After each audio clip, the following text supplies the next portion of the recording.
to talk or to consult or to seek advice. So here it is where you have forged your relationship. Okay, your networking is down and your rapport with the person is off or has declined. So these are the simple examples that I'm giving and I'm trying to talk about before we get to the actual slides. I hope I'm clear. I see some questions, but we'll look at it towards the end. Or if the moderator, Mr. Shazad, feels that since we don't have too many people, if we would turn the audio system on, then we can have an interactive section. But let me complete my brief intro to social insurance so that we can move on. So I hope I have emphasized enough on how important social insurance intelligence is as a skill, as opposed to emotional intelligence. I'm trying to use emotional as a benchmark since most of you are familiar with that. And that way will make more sense. Now, that said, how your relationship is built, formed physiologically, it's in there. You have been made to do this. When the quote, man is a social being, was released 100 years ago, I don't think the neurologists over that back then knew that the brain's internal working was to forge relationships, to be networking, okay? And to be building a reputation and rapport with your community. It wasn't, but somehow it was foretold, it was predicted, okay? Now, we don't even have don't even know every aspect of social networking, but we also have the technology to network socially. And our session today is the best example where we can socially network. We would like to imply and we would like to afford the services technology to be able to network, okay? So we have learned a long way, and the crisis, for example, have taught us many things when it comes to social networking as an application of social intelligence. Now, one last thing I want to say before I move on to the slide is, since I was able to emphasize that you can go back and question yourself as to how social networking or social intelligence is seen at an earlier stage. So if you go back to your own early days as a teenager or as a child, you can imagine how much of a social exposure you had. And if you were a person who would be socially involved amongst your growing up days and a culture relating to being social, then obviously you have learned a lot. And you are probably intelligent as opposed to a person who wasn't exposed. So the science also reveals that the more the exposure socially that the kids have, the better it is. This is nothing but an application of social intelligence. Social entrepreneurship is a very, very promising field these days. It is nothing but an application of social intelligence, you being socially intelligent. The startups, why are they so much in demand? Nothing but, social entrepreneurs are willing to look at it, give them a chance. Okay, and there are many other applications of, reasons to cultivate social intelligence among yourself. I hope I was able to emphasize enough, and we'll take a look at the various tools that we need to be socially intelligent. Of course, this is, like I said, a webinar. We'll do our best to give you guys a brief survey, and there would be a lot left to be learned as we move on to the journey. But the relationship that we have forged today is of the permanent type, okay? So it's the key for our long being, for our well-being and our good health. So we are always connected, and feel free to come back to us for any questions that you may have relating to this topic or any area of social intelligence. Or you can go up beyond emotional quotient, which is the head of the family for emotional intelligence and social intelligence, your EQ, emotional quotient, which is nothing but, a bunch of traits or a bunch of characteristics that are inbuilt in you. But remember, and not to be confused with IQ, your intelligent quotients. I'm not very friendly with IQ. In fact, I don't want to talk much about IQ. I want you all to be focused on social insurance. intelligence, sorry, or even emotional. Why? Because IQ is something that you are inbuilt with, okay? But with the right type of training and the right type of infusion, you can definitely build on your EQ or your social skills, okay? This is something that can be infused in your personality, okay? And this is what we like about being, socially intelligent or being a part of a learning curve as a emotional quotient, as a sociological person. It's a sociological term, basically. Now, not to confuse you guys, but here I am trying to end it saying that social intelligence needs to be cultivated within you. It needs to be cultivated among every aspect of society and among the kids, because this is not just good for your success, but also good for your well-being, your mental and social health. How we do this is something that we know and we utilize those in our workplace, but learning it in a disciplined manner from what we can today will actually help you being socially intelligent. Okay. Beyond a few minutes, my time, I wanted to start my slides by 2 o'clock, but it's 10 minutes past. So I think we'll get going to our slides, and let me share you the screen. I have a lot of slides, but we'll just pick and choose and see how we can move on. Any questions before I get onto the slide, Mr. Shehzad? Any thoughts about our session today? Feel free to write. And allow me to share the screen.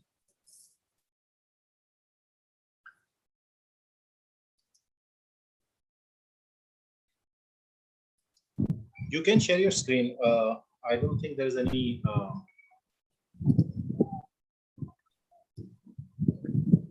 Okay.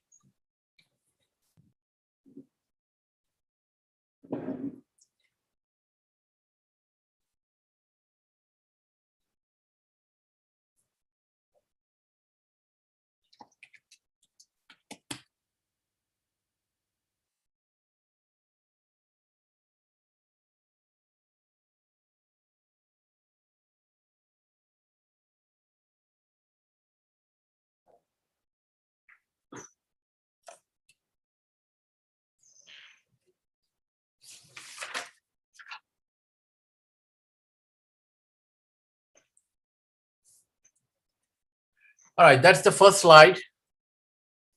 I said my perspective. So my perspective of looking at social intelligence is a systems approach.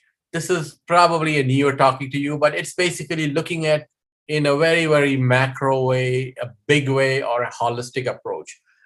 We'll try to look at how we do this.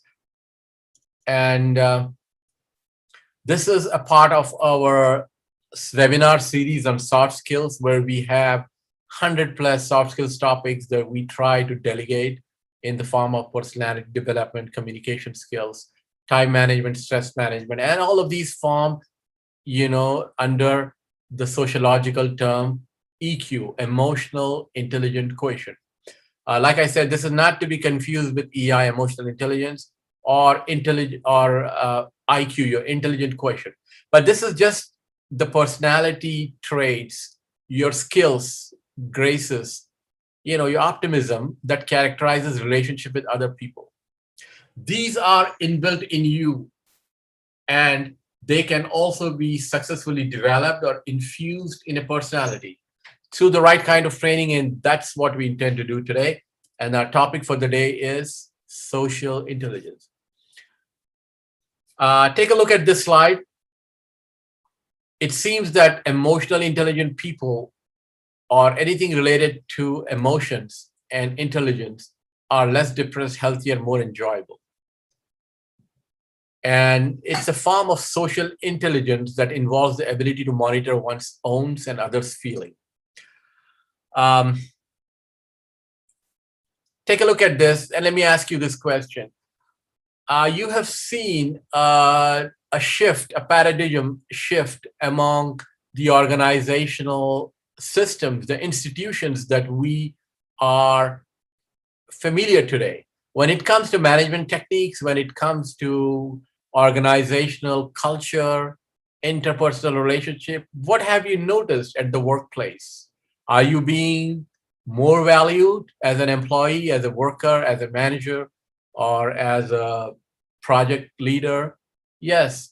And how is the management style shifting from centralized to decentralized?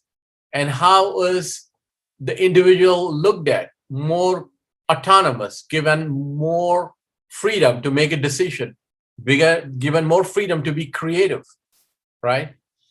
And then things are changing. An employee is being treated as a human capital, not just a worker. So these are the reasons why we are looking at, or these are the reasons why social skills are in demand, because this is what makes the difference. So it's a form of social intelligence, okay, that helps you understand this and to move on. So the purpose of the changes that you see in the organizational system is due to the evolution of social skills.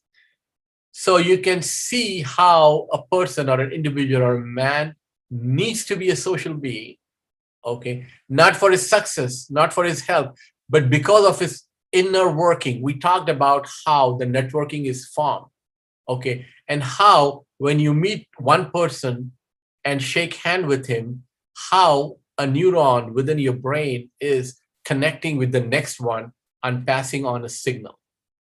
So the more the interaction, the more the handshakes, and the more the signals, then the more the energy formed within your brain.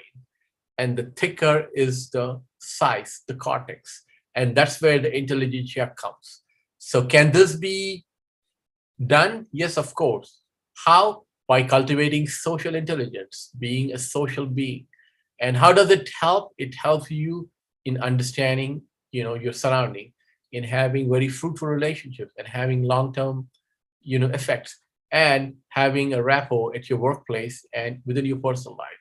How does this help us in our personal life? You can understand it by looking at how to nurture a personal relationship, how to have a successful married life, how to have a cordial relationship among within your family, how to be well known and be, um, you know, loved by young and old. These are the benefits of being socially intelligent.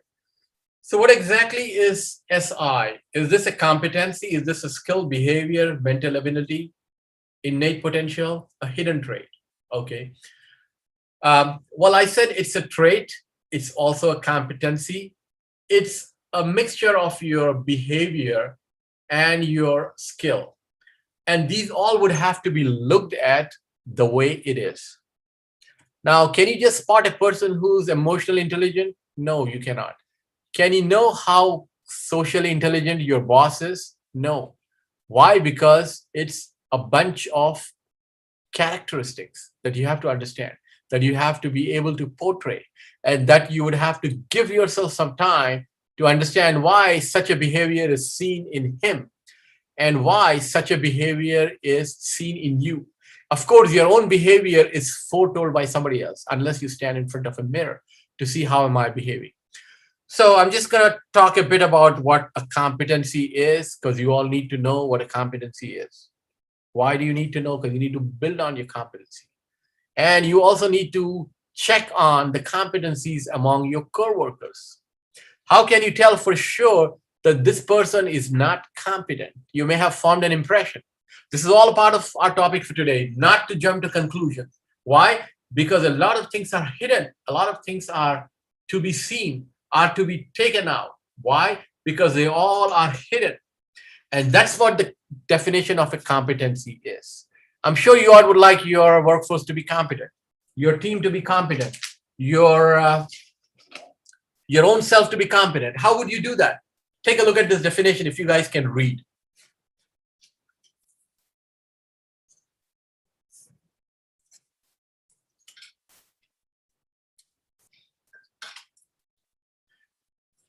So it's KSA, known as knowledge, skills, and abilities. Can be applied to organizational settings. A person is competent when he's able to perform a job and meet the basic standards. Well, what if a person is competent, is not able to perform job? What would you tell him? So this is a question for the HR, but the answer here is he's not being socially competent. He is lacking those social skills that makes him a competent and does not allow him to perform the skills, or does not allow him to perform the job. This is an example, what I just said. He's an ideal candidate for the job, qualified enough, but his performance level is low. So what went wrong here? It seems that you hired the wrong person, or you hired the person with technical skills, but one who lacks the soft and social skills. So how would you know a person is equipped with these soft skills? By looking at this iceberg model, the famous iceberg. It's just the iceberg, and we're using it to create a model to understand our own characteristics. For example, if you see, and it's known as the tip of the iceberg. This is more than the tip, right? And this is the tip of the iceberg that brought the Titanic down. So inside there's a lot, and tip is what is visible, and the tip is taken as the skills and knowledge. But what's hidden is the values, self-image, motives, and traits. Now, the trait is a big thing that's hidden. This is a number of characteristics like your communication skills, your friendliness, your graces, your happiness, your smile, your social cues that are all hidden. And the best part about this trait is these are the predictors. These predict the probable behavior of the employee in the future. Okay. So when it comes to hiring, are we looking at the traits? No, because those are hidden. What are we looking at? His skills. Skills is nothing but, repeatedly applied knowledge, something he has learned. Knowledge is just organized learning and abilities. This is what we look at. And of course, his qualifications, credentials. So how would you touch on the self-image or traits? By doing those psychological exercises, psychometric testing, and stuff like that. This is a HR topic, like I said. I'm not going to get into it. However, this is for you all to understand how the social skills will come up, will be able to bring about the needed qualifications to perform the job. This is once again understanding what the competencies are hidden and what's visible. Okay, will this help you do the job? Maybe yes, but will these hidden traits help you perform the job effectively? Absolutely. Okay, how do we get to that is the question. Now, I have a bit of a comment on a very famous author, Daniel Goleman, on emotional intelligence. The word EI was formulated back in 80s or so, but I think in the 90s, Daniel Goleman wrote a book on emotional intelligence. This is how it became very prominent. Okay, and then with that, the newer aspect, the newer findings brought about the term social intelligence. In Goleman's EI, emotional, he talks about how emotional intelligence is not bought in schools and not bought in colleges, not bought, not given to you as a part of your credentials. Okay. So what does he tell? He tells you to buy his book to learn about emotional intelligence. Okay. Because they didn't exist back then in the schools. You may agree or you may not, but let's look at what he's talking about on social intelligence. Okay. These are some very strong words that you would have to, I highlighted here, so you all can understand and take things seriously when it comes to social abilities. It's a human relationship, and he calls it as a science of human relationship. It's actually a connection from one brain to the next brain or the brain around you. What does this mean? When you connect, make friends, or form a relationship that you might be faking, okay? But in actuality, there is a connection made in your physiological aspect, okay, in the nerves and the cell. And then he says what you do is like good relationships are like vitamins and bad is like poisons. Agree? Look at the next line. Now, a person who's very socially intelligent, forging relationships, is due to his activity in the brain, is what we said. What about a person who's not talking to anyone? And a person who's not having many friends, he's able to perform. A person who has a very high level of IQ, but he's not able to be social. What would you call him? You could call him whatever you want. But do you think that's a part of a missing thing in your brain? It could be, okay? So the more connections you make, the better it is. And then the tendency of a human being is to be empathic, okay? Cooperative and altruism, provided we develop social intelligence to nurture these capabilities. Those who chose to ignore building on these skills will do so at your own peril, okay? This is what he's warning you here. So you do have to understand that this is the area to build on. And those who ignore this and get absorbed are likely to lose on it. You're risking and at your own peril, and which is a very, smart act for us to get on to our social skills. I think this will help. This will help us, and this is very easy to get into the social aspect without worrying about the technical aspect.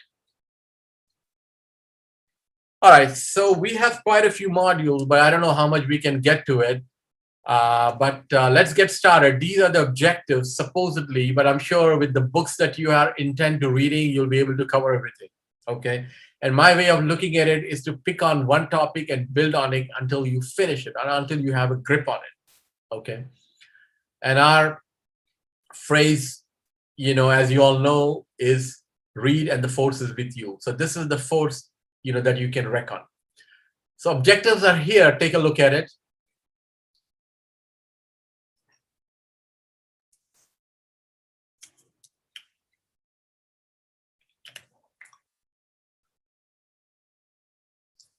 We start out by not talking about forging relationship, not talking about managing your emotions, okay, or managing your self-awareness, but actually increasing your self-awareness, okay. Many a times we know the situation changes because of the people around us. Sometimes, a mission impossible is successfully accomplished. Why? Because you have the right kind of team, okay.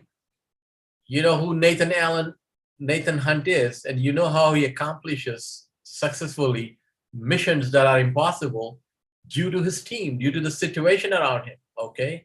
Somebody who's technically savvy and emotionally intelligent and has a relationship and trust can give you the task completed, okay? It's not his skills, it's not his sympathy for you, but it's actually your trust in him that gets the job done, okay? So this is how you would increase your self-awareness, by removing or limiting your self-deception. Self-deception is the greatest enemy that a humankind can have. Do you all understand what self-deception is? We're trying to be in denial. We're trying to say that everything about me is correct, okay? Is that self-confidence? Maybe, okay? You do need some confidence in yourself for your own self-esteem, okay? But something about yourself within you is not right, okay? If you're going to work late and you're explaining your own self that, well, this is the reason why I'm late, okay? And you have some logic because I worked late last night. But what are you doing? You're deceiving your own self. You are in denial. What we're trying to do is base it on our own biases versus facts. You have to very clearly differentiate the fine line between facts and emotions. Okay. So you have to be not deceiving your own self, because there is a connection. If you are self deceiving in denial, then there is no way you can be aware of your own self. So the self awareness is out of the question. And self awareness will lead to being not epistemologically aware. If this is confusing, get the epistemological part out. And remember, self deception will not complete your aspect of self awareness. And self awareness is an important aspect of self management. Self management is required to be emotionally intelligent. So, your aspect of social intelligence relating to self deception will defeat you being self emotionally intelligent. I hope you saw the connection. Now, how would you defeat your self deception and how would you improve on your awareness? By asking for a feedback. Okay. If you have attended my sessions, you always heard me saying this very famous phrase known as feedback is ubiquitous. I'm going to say it again. Feedback is ubiquitous. And again, feedback is ubiquitous. So you have to check it out. Why? Feedback has to be there. Why feedback is omnipresent in every aspect of the business that you, there is a feedback. There is a natural feedback and there is a feedback that you give. Okay. Every process gives a feedback. Every mechanism gives a feedback. But anyway, what would you do in your social context? You would give a feedback to your own self and you would ask for a feedback from your coworkers. You would ask for a feedback from your manager. This is very important. Give them some time, but try to take it in a constructive manner. Feedback could most likely be negative as opposed to positive. You feel good when it's positive, but it not necessarily be positive. It could be negative. And it's not always negative. Something, it could be seen as a positive. So believe in the feedback and believe in taking the feedback and believe in keeping it cool once you receive the feedback. All right, the next aspect of being able to deny denial or self-deception is to be open for change. But if you are deceived by saying that I'm the best, or if I'm saying that my presentation is the best, the slides that I have made are probably the best, then what am I doing? I know within me that this is not right, but I'm still not accepting it. So I'm trying to self-defeat. How does this work out against my social area? By not giving me an opportunity to change. Change for good, change that can benefit you. Okay. So you will not be able to be open for change if you are in denial. Now, change management is the most important aspect of your business. It's a very, very trendy term. We'll always talk about change when it comes to technology, when it comes to moving up, when it comes to being the corporate guy or the corporate ladder. Change management is the most thing, and this is how it comes. Everyone is open to change, but you have to be out of your denial. Once you get the feedback, what would you do? You would reflectively, communicate. It's known as experiential learning. You would stop on your way up to look at your past and learn from your mistakes. This is known as experiential learning or reflective thinking. Okay. How does this help you do it? By looking at your own actions. What does actions refer here? Your actions are nothing but your behaviors. Okay. We can talk a lot about behaviors, but this is how behaviors are impacting your future opportunities. So you stop, look at your past, learn from your behaviors and recognize the opportunities, okay? And correct yourself as you can. It's known as recreation or recreational experiences where you can bring in value in an enjoyable way. So this is how the self deception can analyze your own situation and will help you get out of it. After the end of every small topic, I have a case that you all can look at in the form of a very short video, 30 seconds. And we may have some questions on that depending on how much time we have. Penny wanted to become more self-aware of her actions and the impact she had on other people. She was about to speak for the first time at a small conference held in her office building. She was nervous, but she asked a coworker, Jimmy, to watch her while she practiced her speech and to provide feedback. Jimmy complimented her on her delivery and attitude and also provided some helpful hints. At first, Penny was hurt by Jimmy's criticism, but when she reflected back on her actions, she realized that he was right and just trying to help. So Penny thanked Jimmy for his assistance and decided to implement his suggestions. Her speech was a success. All right, so I hope it was clear, how self-awareness, can help you improve. And the important aspect of that is you should be able to accept the change.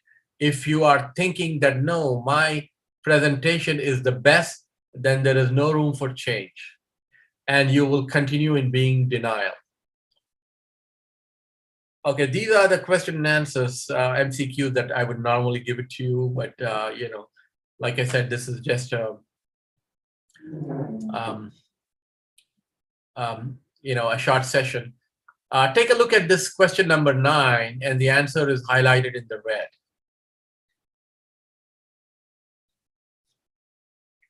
Number 10 is very important from what we learned so far.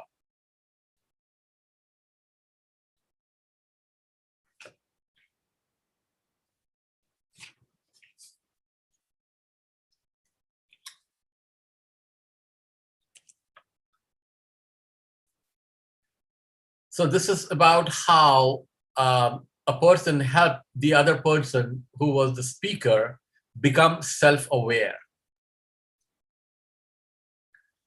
After this initial, presentation, I'm going to introduce you some topics where you need to broaden on your thinking horizon, okay? And look at the big picture and bring in sustainability in your business operations, in your day-to-day tactics, and most importantly, in your processes, okay? I want you all to check out, when you get a chance, amongst your learning journey about what systems thinking is, okay? This is not related to computer system, but it is just a way of looking at things, okay? From a characteristically standpoint, okay? And coming from a different directions. Basically, a big picture, okay? And everything that you do, any single aspect of business or your process, okay, business processes would have to be making sense, okay? And would have to be managing complexity and would have to be sustainable. This is how you can build on it. Why is it called systems? Because it derives its properties from the product of the interaction of its parts, which means that a system is comprised of parts and all the parts form the system. And the product of the interaction of its parts is greater than the sum of its parts, which means that we're trying to get a higher efficiency, a higher productivity, and a higher value for everything that you do. A system is taken as something that has subsystems, boundaries, environment, and feedback. Okay, and I introduced you to the word epistemology, the branch of philosophy that deals with the knowledge of knowing. If this is a new word for you, just remember that your knowledge is limited and you have to build on it, okay? And build on it for your own benefit, but also to understand that the other person who's coming to you on your day-to-day transaction also has a limited knowledge, okay? This is from your own perspective of understanding him, and his coming to you is his own perspective of his own limited knowledge. Okay, this way you can be epistemologically aware, and this way you can be very, very self-aware. Okay, which adds up to managing your own self. Sustainable development is a term to be used in our everyday singlest, smallest unit operations.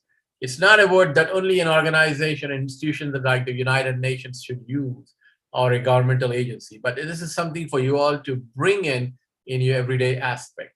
Okay, the purpose of READ is to bring about sustainable human education. So you can bring it any way you want. This is a good word. Take a look at this slide.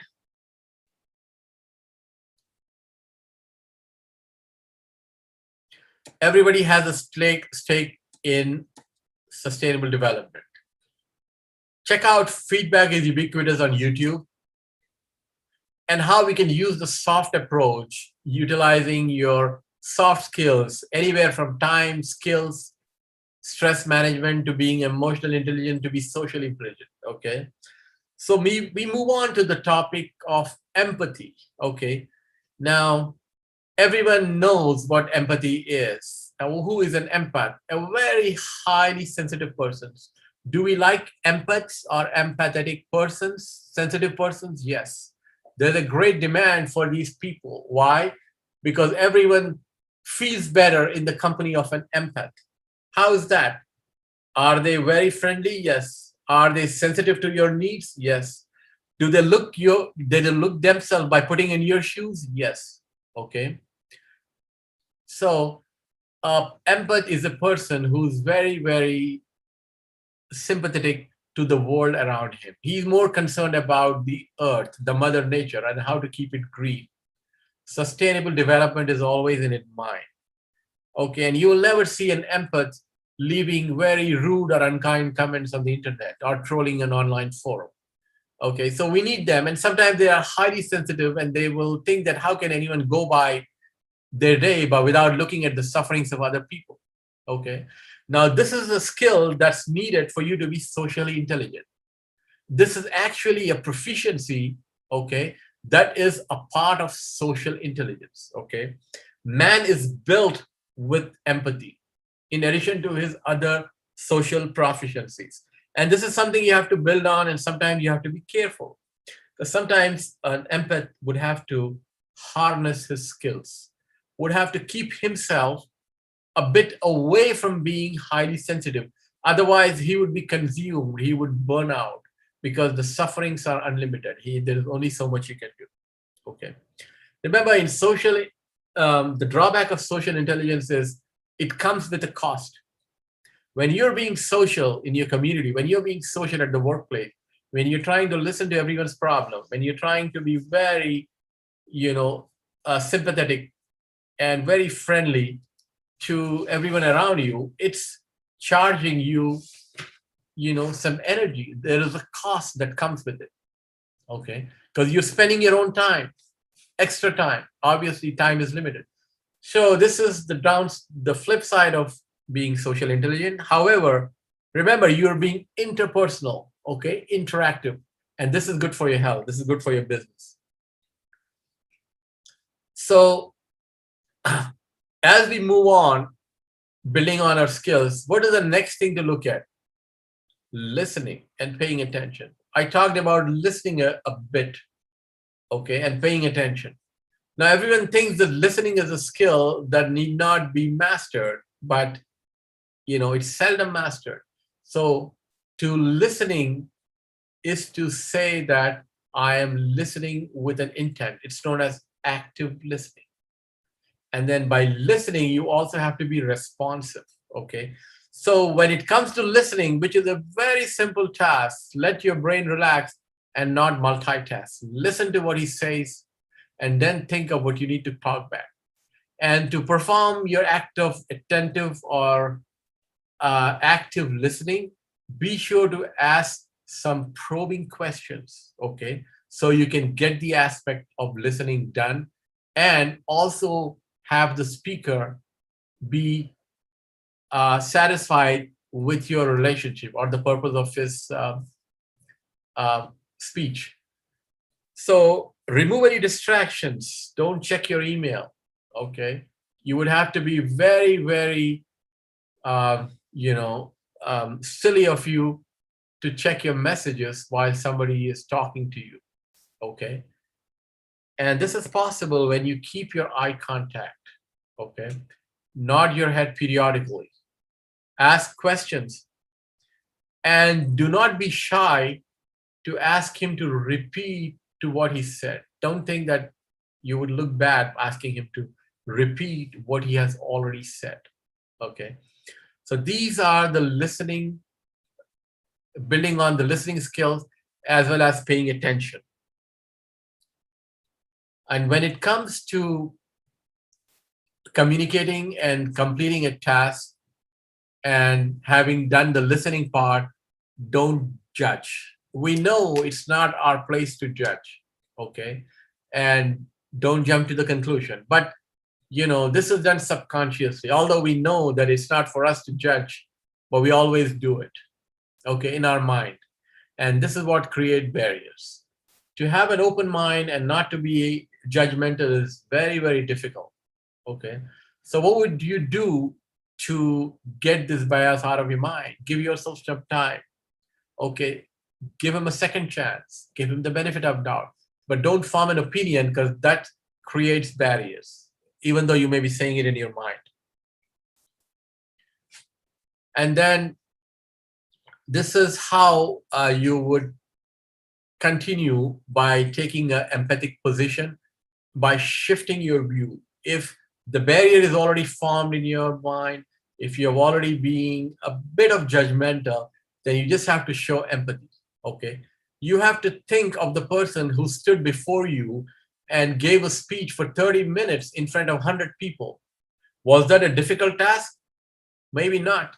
But preparing the speech was, of course, time consuming.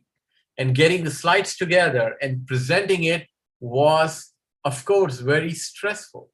Put yourself in this position, then look at him, okay, and try to reflect and show some courtesy and show some sympathy to him.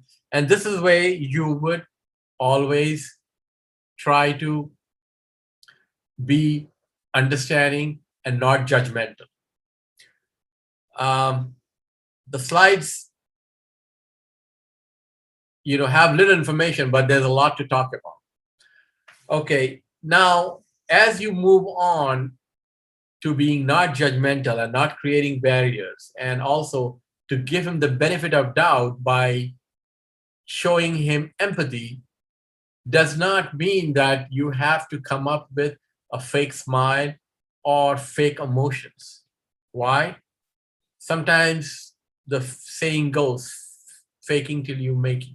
Till you fake till you make, okay? Faking till you make it. However, in a workplace, okay, amongst your own network, fake emotions are very easily detectable, okay? It may offend the person, and then you will lose the relationship. So it's always better to be honest, okay? And to be open and to criticize in a certain way, okay? By not faking emotions doesn't mean that you can stand up, be out loud and rip the person off or tear him apart, okay? So there is this topic called diplomacy that we have all learned, okay? So without sugarcoating, you have to be a bit of diplomatic. However, faking emotions, lying, or a fake smile is very easily detectable, okay? You may have learned this in the past, how some people are able to manage your emotions. So self-management is not about just managing your own emotion, but also not being able to be managed by other person's emotion. This is done through fake smiles, fake emotions, and fake shakes, okay? So how many times did you not feel that the person is giving me a smile, but it's fake, okay? So it's better to be honest, and that's what will keep you going on the social area. All right, let's take a look at this video on empathy. Donald realized he was not connecting well with his coworkers. Some of his coworkers were upset about the new workload, so he thought this would be a good time to show empathy and camaraderie. He approached Brad and asked him how he felt about the new changes. Donald listened as Brad expressed anger about it and ranted about the overtime. Although Donald thought he may have been overreacting, he didn't mention these feelings out loud because he didn't want to judge Brad. Then Donald told Brad that he understood how he felt and he offered his support. Brad thanked him for the offer and then asked if Donald wanted to grab some lunch before heading back to work. All right, that was a very short video on empathy. Empathy is a topic to build on, okay? My way of looking at social intelligence would be to read a few books on empathy, okay? And you will gain a lot. I just want you all to look at question 9 and 10, just to build on empathy.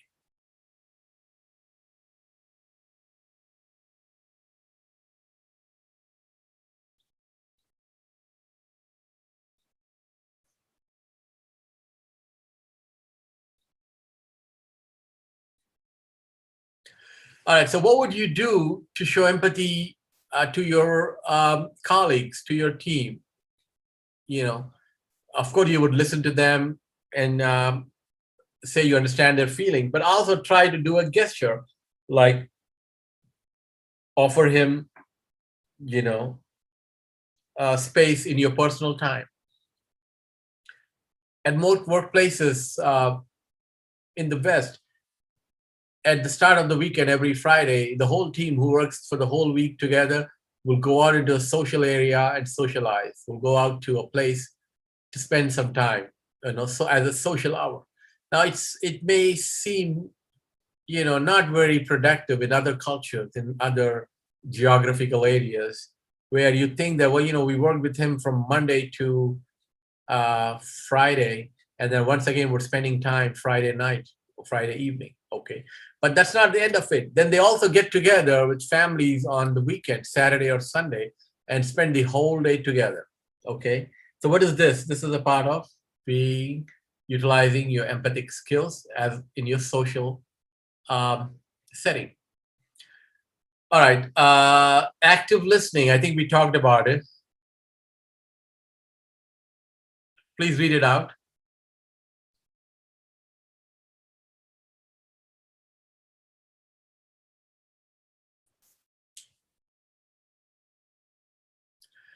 Okay, active listening is what we said, not multitask, but you also have to be attuned. Attunement refers to being aware and a responsive listener, okay? You give out some nonverbal signs. What would be nonverbal signs? Keep the eye contact, keep smiling and nod your head, okay? So attunement is what is required when you are a good listener, and don't jump to the conclusion saying that this is something that I cannot do, or this is something not presented well, or this is something, you know, my area. Take some time. Once again, reflective thinking, experiential learning, and try to deduce a logical conclusion. I think we talked about this. Now, this is an important slide. Don't discount the feelings. You know, when somebody comes to you talking about something that they had a very difficult time with, or something that was hurting, something very touchy, then you are to reciprocate and then stay tuned with this feeling, which means that you have to make sure that you don't say that, well, you know, this could have been worse, or at least you didn't get into this deep trouble. This way, you're discounting their feelings and you're making them feel that their feelings are not valid or real. So it's very important to recognize an event that may have been tragic in their life, the way they are saying it, okay, and offer support. So some people may think that it would be more of a courteous gesture or more of a supportive gesture to say that, well, you know, at least you are doing this, or at least you have a job. Okay, that's not the way you would feel for them, because this way you're discounting the feelings and making them feel that what they're saying is not valid. You have to be in tune chime in with their feelings and agree to the fact that your feelings are valid, okay? And the support that you can do. Let's finish this quick video. Judy was talking with a coworker about the new software that had recently been installed. Cindy complained about having to learn something new. Judy could see where she was coming from, since it frustrated her too, but the way Cindy complained left Judy with the impression that she didn't want to work at the company anymore. Judy decided to ask Cindy if that is really how she felt. Cindy said she didn't dislike her job. She was just annoyed that she would have to learn how to use new software. Judy was relieved to hear that her friend didn't want to leave and was glad she had taken the time to listen to Cindy express her feelings before jumping to any conclusions. All right, that was on active listening, and many a times this happens a lot among your coworkers where you think that the person is leaving your team, okay? But how would you how would you form the thought? This is based on your own feelings, your own biased feelings that's coming based on your experience. But unless and until you talk and be an active listener, you wouldn't know what the real reason is. So the chances are many times you can avoid the person leaving your team for the type of reason that you had in your mind, okay? So this is how active listening will help you in being able to understand the scenario. Look at question number 10. Why was Judy upset with Cindy? She thought she wanted to quit, but what actually happened?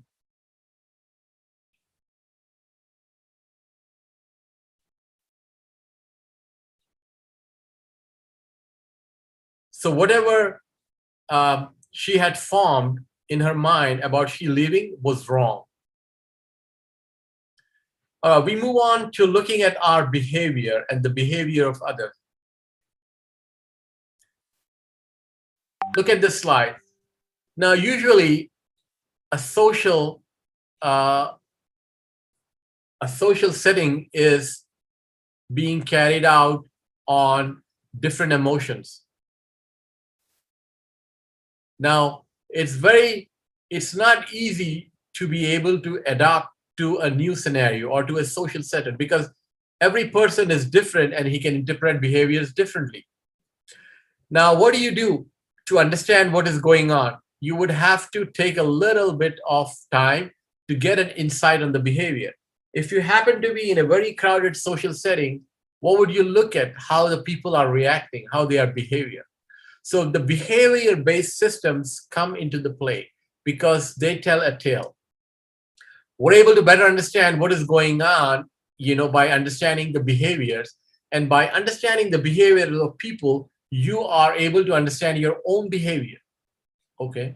And like I said, behavior is to be noted, behavior is to be recorded, and behavior is to be learned from, okay? So your own behavior that you have can be better analyzed by looking at the behaviors of other people. This is very important, and a lot of work is going on when it comes to understanding the behaviors of different individuals, because the behavior is derived from perception, okay? And perception is based off your own individual exception and own individual experience. Now, perception is a feeling, an unbiased or a biased feeling. This is drawn from your own awareness. This is drawn from your own experience. So the experience that you have in your life, in your background, in your earlier life is what you perceive, okay? And this is what drives the behavior, okay? So a behavior is tuned by perception. So in the social area, you have to know that everyone has their own perception, and your perception of what you're looking at is your own perception, and it might be different. My perception of looking at the social intelligence is my way. So this stands true for everything. There's the famous saying, one perception of a freedom fighter is another perceptions of a terrorist. So this is what a perception does, based on your previous experiences, but it displays the behaviors, okay? And this can be further analyzed by looking at the differences between facts and emotions. Okay. Sometimes a very social conversation is supposed to be driven by fact, but it's in most cases driven by emotions. Facts are based on results, mathematical deductions, whatever is logical. Emotions are one-sided and involuntary. How does this help us in understanding where we're getting along in the social environment? Now, if you're a team leader, or if you're a person trying to understand, a social process or a social conversation, and the moment you know that a social conversation is being driven not on facts, okay, but on emotions, then you are to intervene. You are to stop and look at the facts, okay, present the facts and say that we have to somehow get going by this fact, because we're being carried away, and save the emotions for future, for later. So this is how you would intervene and look at how a situation is being driven. In most cases, it's driven by emotions. And whatever runs on emotions would not be a win-win situation. We all know this. Okay, we know at the workplace, okay, that we're trying to achieve or form a team, but based on emotions, all the seasoned people are in the team and nobody is from the junior team. Why? Based on emotions. You're trying, perhaps maybe hurting somebody's emotion. Or let's say if there is a conference, there is a rally relating to the women's rights at the workplace, or the women's area at the workplace, and this is supposed to be headed by a man. Based on the emotion, it is not likely that a person will lead something relating to the women, although he might be more qualified. So this is how you would try to base it on facts and not get carried away by emotions. I guess this slide is clear. Then we have as we move on to the listening part aspect, the online communication, which is a very, very common topic. I don't have to say much about it. But what is the good part about online communication? It's very user-friendly and it's very adaptive. But what is the tough part about online communication? There is no interpersonal relationship, okay? Although we have emoticons at our disposal to convey the emotion, but does it do the job? No. So online communication is always impersonal. When you say something and you try to bring in humor, which is a very important aspect of business solutions, what do? You write out LOL, laugh out loud. Is that good? Well, maybe you're trying to convey some emotions, but is it happening? Are there emotions? Is the person really laughing out loud? No. Now, in stress management, one of the techniques is to reduce your stress is to bring in humor and laugh. So unless and until you stand up and laugh out loud, don't write LOL, okay? This is one example of how we try to convey emotion, but it's not. Everyone can write LOL. But no, you have to actually laugh out loud. And one thing that you can do, and take the initiative, because in business and in the social environment, initiatives are very well welcome. Social initiatives, people love it. So instead of writing LOL, try to leave a real big laughter on your microphone, through your microphone, and send the message and see the difference. All right, what else can you do? You would listen for, yes. We got to wrap up in the next 10, as we have a lot of people have many queries. So we need to give some time for Q&A as well. All right. We have a lot here too, but this is a webinar where we all have pledged to read about 10 books. So I'm sure you all will build on it. But I hope I was able to present the social aspect, at least introduce to it. So I'm going to try to move fast. Let's skip this video and let's see what's next. Communication. Okay. In communication, we are to focus on the non-verbal aspect of communication, to be building networks, and in that context, build on it. Now, 90% of communication is non-verbal. So you are to pay attention to what flies out of your mouth, the way it is, pitch, tone, okay? And how your body behaves, how your smile is, and how your eye movement is, your eyebrows is, and how you are, looking at stuff. So this is the most important aspect of communication that you have to build on. Along with that, you have to give respect and trust. Now, remember, it's a common courtesy to give respect and trust to the person that you're talking to. So we all try to do this, but we have to be attentive to this, okay? Give our full attention. It's called undivided attention with whoever you're talking to. And what goes around, will come back to you in the form of trust. Now, building rapport is a very important aspect of social intelligence. I think there might be some slides in the future, but rapport is a very, very fashionable term. You do understand what it means. It means to build relationship, develop long-term relationship. How would you do it is what we would learn. Be consistent, which is action speaks louder than your words. Do what you have to say and you will, right? So if you do what you have to say and you will, then that brings in long-term relationships. So regardless of your own business or your own industry that you are in, you are employed for your own self or you're working somebody else, consistency is very important. This is a skill that you need to master for better managing time, for better managing your own selves, for being a leadership, for being a better leader, and then for being emotionally and socially intelligent. So building relationship is on trust, which is based on your consistency. Do what you will and you will say what you do. In other words, action speaks louder than words. Okay, this is the most important thing that you have to build on, keeping your cool. Now, when somebody says something unhealthy, harsh, or rude, it's common reaction to jump up and try to feedback, okay? If not feedback, be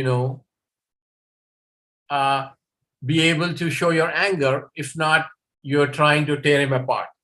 So keeping your cool is very important, okay? Once again, what would you do? You would do your reflective thinking, what you have learned.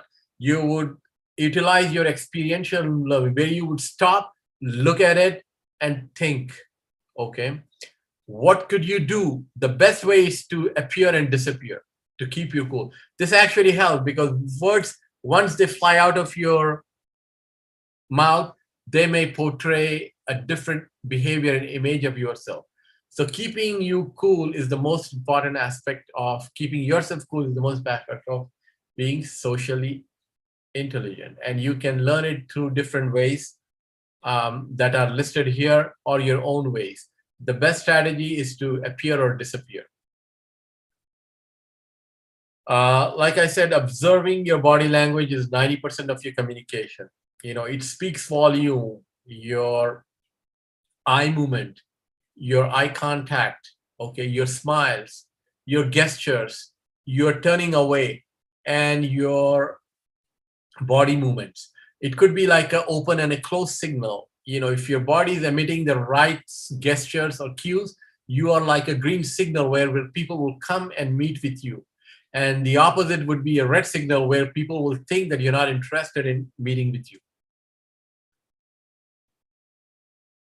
All right, let's look at this on keeping cool. This may sound interesting. Danielle was giving a presentation in front of her coworkers and was a little nervous about what they would think. She was friendly with all of them, but was unsure how they would react to her work. During the presentation, she spoke with each coworker and answered their questions respectfully. As she looked around the room, she didn't see a lot of negative body language, such as yawning or wandering eyes, which she took as a good sign. When her presentation was complete, she spoke with each coworker and got their opinions and thoughts. One coworker in particular told Danielle that she didn't like the presentation at all and thought that Danielle needed to work harder on the next one. Danielle became furious at her negativity, but took a minute to think it over. She knew it was her coworker's opinion and didn't want to let it ruin all her work. She thanked the woman for her insight and told her she would do her best. All right, that was a very, reflective video. As you can see, what we learned from it is the next time when somebody comes to you and says that you don't look good, I didn't like you. Okay, now remember, that's his opinion. He's entitled to his own opinion. And you have to think before letting your cool be out in the loose. You have to think, stop for a moment and thank him and say that I will be the better. Okay, could you do it? Well, that's what it is. They say if you can have a good night's sleep on a bad day, then you're socially intelligent. Okay. So we're looking at social cues now, which are verbal or non-verbal signs. Now, a major part of your business on your workday should be looking out for the social cues. Why do you need to look out for the social cues? To understand your own body language, to understand your own behavior, to understand your own emissions that you're giving.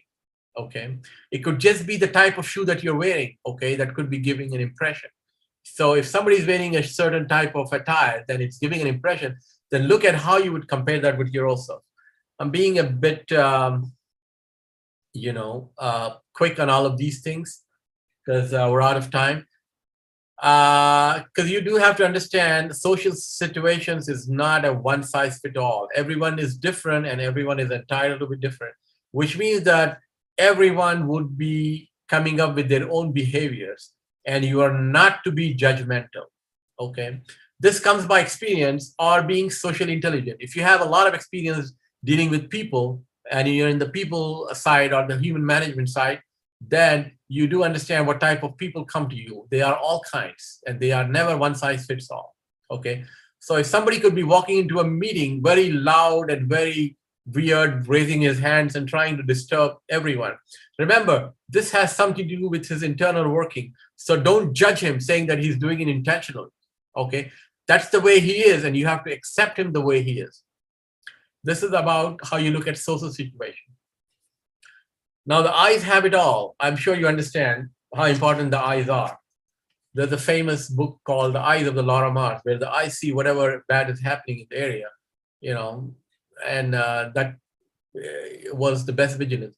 But here, if you are covering your eyes, then you are hiding the message. So if somebody's trying to fake emotions or trying to give a different impression, look at his eyes and this will give you what is going on.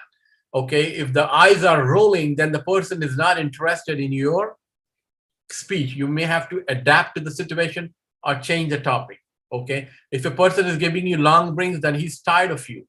You have to move on. What are the non-verbal cues? What does this all mean? It all means the person is not interested in you. How would you know? By his words? No, by his cues, non-verbal cues, his body language. So look out for this. I'm sure we all do. And being socially intelligent, you have to adapt to it. What are verbal cues? It's clear, voice, emphasis. So if you have a sentence, if I'm saying that my presentation is the best, if I say my, emphasizing on my, then I'm trying to say something here about myself. If I'm talking about my and emphasizing on slide, then I'm trying to say that, well, slides are the most important thing. So the word emphasis, syllable, and the volume are verbal cues. Let's skip this. The social cues continue because they need to be interpreted in a social context. And people who understand the body language, who are better equipped to understand and the social cues, will act appropriately and will respond to the behavior. Now, if somebody is loud, you can understand his verbal cue. If somebody is blinking his eyes, then you can probably say that you have noted it down. But remember, this is a spectrum of cues, okay, from this end to this end. This end is very subtle. You can't even make out. This end is very, very obvious. You can make out. So you have to be able to recognize each and every aspect of cue, from a very hidden, subtle cue to a very obvious and loud cue. And this is about understanding your body language, your behaviors, and modifying it. We talked about this. How would you be adaptable and flexible? By recognizing each situation.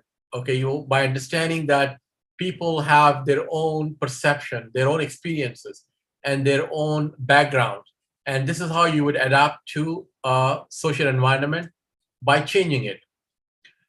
Personal space. This is also a business term where it refers to the space of your arm's length, or your arm's length transaction, something very close to you. But if you're talking to a group of people, that's a social space where there's a few people around you. And then if you're looking at your entire room, your office environment, then that's a bigger space. So the problem is somebody trying to encroach your personal space, then that's when you would have to give out a cue. What is the best way to avoid somebody encroach your personal space? By stepping aside, okay? Not behind, because that might look odd. And this happens a lot, especially in our newer social distancing era. Some people, without an intent, not intentionally, actually come closer to you and then realize that, well, we're actually in the social area. So we have learned in our social distancing era how to maintain the personal space, okay? And this is also a cultural aspect. It varies from countries to country, especially Japan would have very, very different cultural, lookout for personal spaces. So be aware of the cultural differences. I think I would have to skip this. Conversation skills. All right. As you move towards being socially intelligent, towards the spectrum, you reach a level where you are known as a good or best conversationalist. Okay. To be a conversationalist is of value, or is a skill, or is an asset. And be able to maneuver a conversation in a socially feasible manner is also a skill that people value. Okay. So let's look at what a conversation is. It's something that brings people together. How would you bring people together? By initiating a conversation. You probably know about small talk that you can do with strangers. The elevator pitch, the elevator conversation, anywhere from there. So the best way is to always be able to start a conversation, because this will bring people, okay? It will create networks and even seal a deal. You could make a business, or you can conduct a business by having excellent communication skills by starting a conversation. Of course, conversation will start out with your tone, with your body language, and with your skills. What would you build a conversation on? You will build it basically on current events, okay? And you would build it on some personal events like hobbies. And you would also start out with a topic like weather, which is very common. So what you have to do is make sure that you avoid the sensitive topics. Sensitive topic here refers to something governmental or political, and something relating to a spiritual situation like religion. Okay, it's always better to find a common event relating to something like a tragic event as a result of the war, or something how the economy of a specific area or the country is doing good. If you're talking about how your company is growing profits, then that's a very good topic that everyone will take part in. So that would be a start of current trends. Safe topics are sports and movies. Of course, you know it. One you need to avoid is, religion, government, anything sensitive. What do you watch for whenever you have a situation relating to a conversation going on? Look out for the cues if people are getting bored. We know what the cues are: eyes rolling, turning over, okay, fidgeting, and then yawning or long blinks. So these will be signaled through different body parts and languages. And this is what would tell you how a conversation should go on. You may have heard about how to change the topic, how to change the conversation.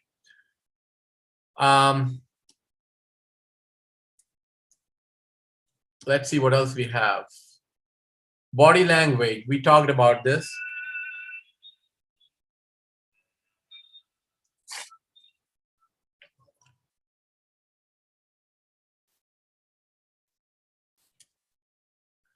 All right, this would be the last topic, short module of the day, building rapport.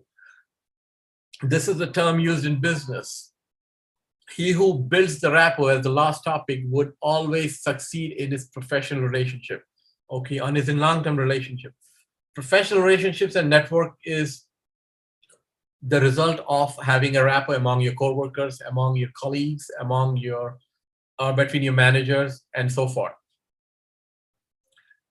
How would you do that? You would talk to the person, chime in, try to look into common topics, and try to look into what his favorite hobbies are, and try to mesh with that, okay? He who plays golf together will have already built a rapport because they have something in common that they can talk about. And then, golf is a business game because you get lots and lots of time to walk and talk. This is just an example. But what do you have to do to build rapport? You have to take the high road. Okay, if you know what a high road is, not to be confused with information highway or the highway. There's a saying, my way or the highway. Okay, but that's not what we're talking about. To take the high road is to take a spiritually high road where you have to have a big, heart to give the other person the chance to lead. Okay, so building rapport is not about your own self, but it's about by giving it away to somebody else. You have to be humble, not to take it as a competition, okay? Not to think like a big player where you will have to boast your own skills. So give him the chance to be the player and let him take the lead. And this is how he will come back to you. And this is how you would build a rapport. So you have to forget about yourself. Social intelligence is all about giving it to the other people at your own cost. Unlike emotional intelligence, which is all about you and your interpersonal interaction. Okay, so this is the basic difference. We started out by highlighting how to cultivate social intelligence is more beneficial than emotional because it not only talks about your success, but your health, your physical and mental health. So I think that's how we will end our topic for the day by wrapping up, okay, and open up for question and answers. I'm sorry about, exceeding the time, but let's see what we can do about the questionnaires. Back to you, Mr. Shahzad, and I'm available for question and answers. All right, thank you so much, Mr. Shah. It was a pleasure and really insightful session. I'm pretty sure that everybody has already benefited from it.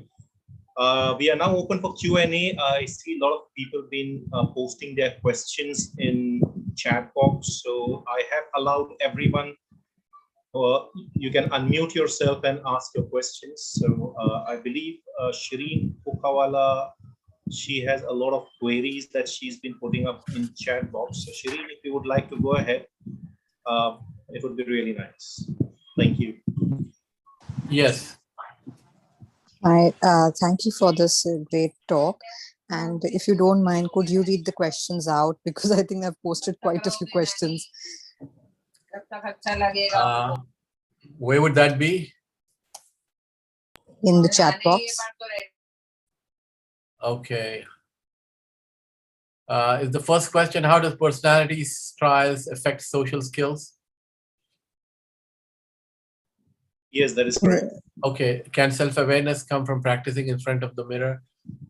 Yes, self-awareness is mirroring yourself, okay? Trying to look at how you can be aware of yourself. This is physically, but to actually be aware of your own self, you have to get rid of self-deception, okay? And you have to understand that self-deception will not get you to self-awareness. And then once you get rid of self-deception, which means that trying to not hide anything negative in us and trying to accept the faults within us, then you are self-aware. And then to move ahead with self-awareness is to be aware in the manner of having an understanding that your knowledge is limited and the person that's coming to you is also limited. So you have to understand that your knowledge of the world or your model is based on your own perspective, your own understanding. So this is by being epistemologically aware. So if you can understand and build on being epistemologically aware, then you are self-aware.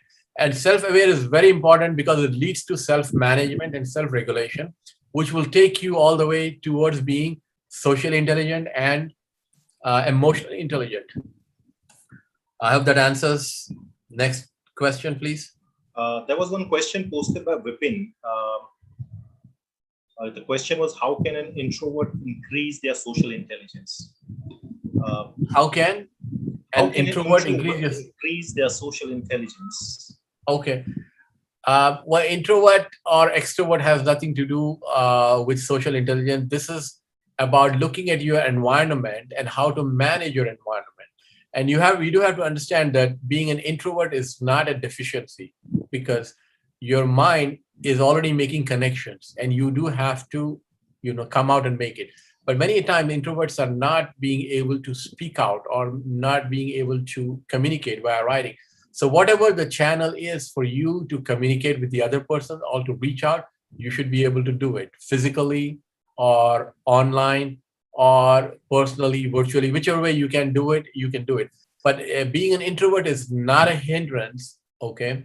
And then this is something that you can overcome, because social intelligence is a part of EQ, your emotional quotient. And this is something that can be infused in your personality by the right kind of soft skills training. So we talked about it in the beginning, and this is something that you have to really work on, build on. And it's possible, unlike IQ, which is not possible. Improving on the IQ is not possible. All right, next question, please. Thank you. I think Advait has a question.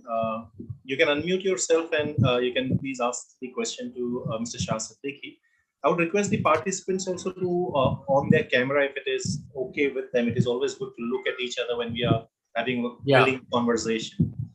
Yes, Sure. sir. So my question is, I after hearing all this, like I am happy, like I've got very good content to hear after a long time.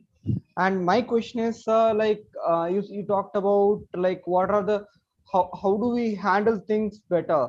So assuming that there comes I'm working as a soft skill trainer for a non-government organization. So there are at times like there are some situations where I have to handle topics which are very sensitive and which are like which can create a discussion. So how do I handle that? Well, usually the risk jokes are not allowed. So it just depends on the topic. But if there is a topic that you think the group settings will not match, then you would have to do it individually, one-on-one. Okay. Soft skill training is also about psychological counseling. It's also about, coaching one-on-one. So anything that you think is not going well with the culture of the group would have to be dealt with individually. Okay. Anybody else would like? Yeah, go ahead. Anybody else would like to go ahead with a question? Please feel free. Dr. Shiab, anything from your side? Actually, just a comment, if you don't mind. You mentioned the feedback and the negative feedback, either received from colleagues during the daily work, or when you are requested to give your own feedback on your line manager, your supervisor, the students, the committees, whatever the case it is. Now, my question actually in general, has the difference in culture across the world lead to different implication strategies when applying these models? Because definitely these models might fit in one area, not fitting in other area, and we cannot standardize the approach we are following in being socially intelligent. Considering these very detailed cultural issues we need to be aware of. Now, this leads me actually to my own and my personal experience, which is basically sometimes when you do a work, you give you want to be transparent, and you want to give and you are clearly, you will find what's happening is against the ethical and values you learned and you committed to in your daily work. And when you are trying to be open and clarify this is against what you believed on ethically, you start to gain enemies rather than for the other side of the other party to be more open-minded and leading to drive the whole issue to personal issue rather than to take it as professionally. I don't know if you get my argument right. No, I got it. So well, within these scenarios and argument, I'm wondering what kind of advice you could provide us, Shah. Thank you. Sure.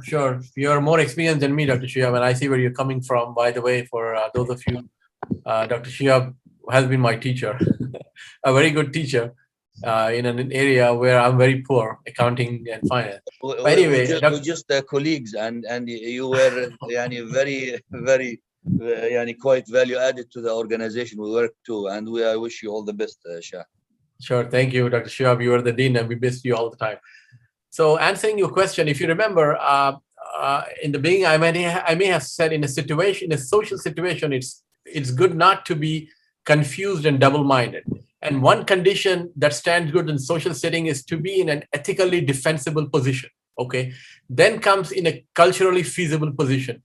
So ethically, you have to be strong. There is no way you can slip on the ethics for the reason you said, like enemies. But if you have some enemies, you can have some friends.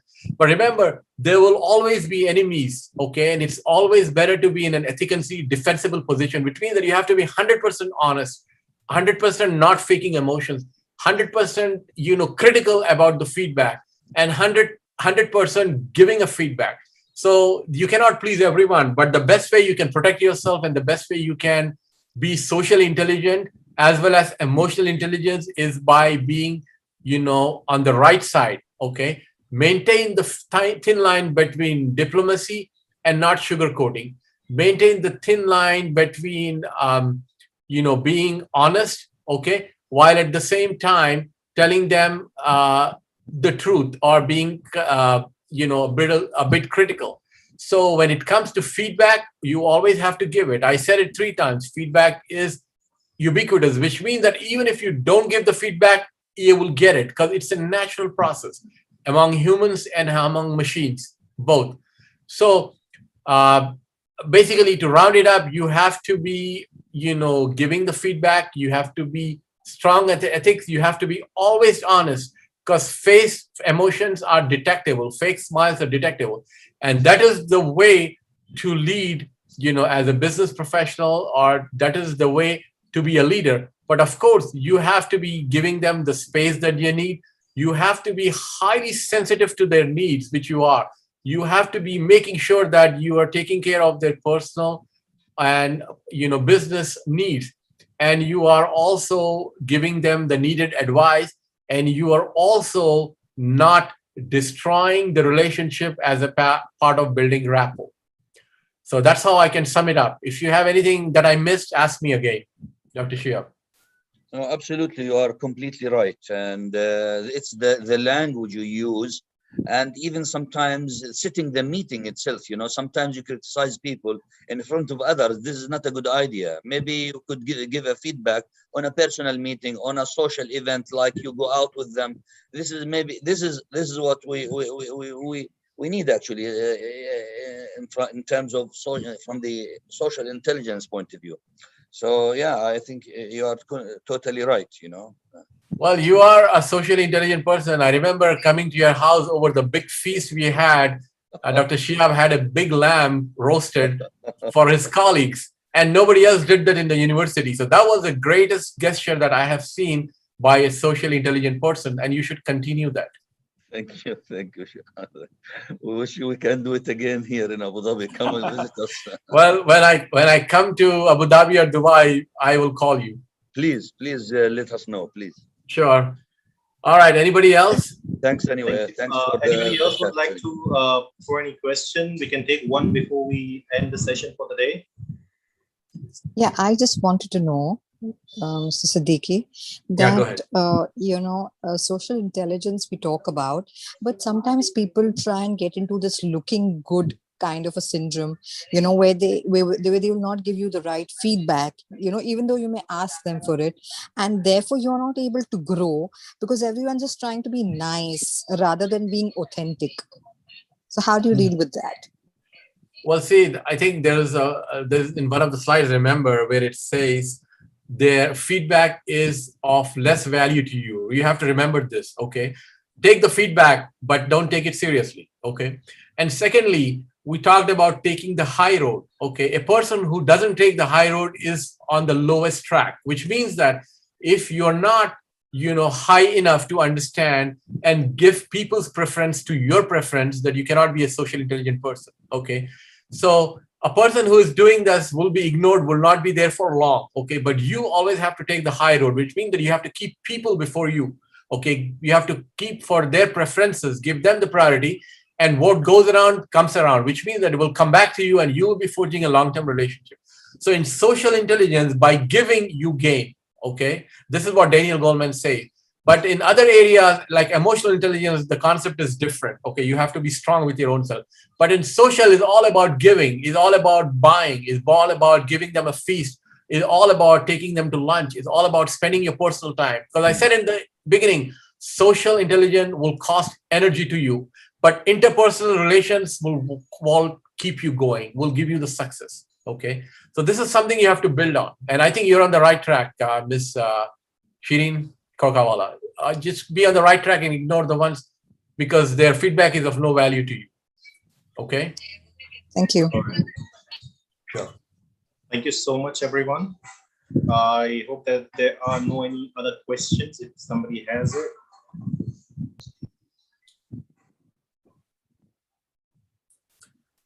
All right. Thank you, everyone. And be sure to be in communications because that's one of the requirements of the social intelligence that we all have worked on today. Okay, thank you so much, Mr. Siddiqui. It was really an insightful session, and I believe that everyone. Thank you, Mr. Shazad. Thank you, everyone. Definitely benefited from this session. So to every participant, it was a pleasure to have you all on board with us. And I hope that this session on social intelligence has benefited to you as well. To keep yourself updated about our upcoming webinars, you can always follow us on our social media handles like Facebook, Instagram, and LinkedIn. We keep updating all our details over there about the upcoming webinars. And we'll end the session for now. And thank you so much for being a part of this event. Thank you.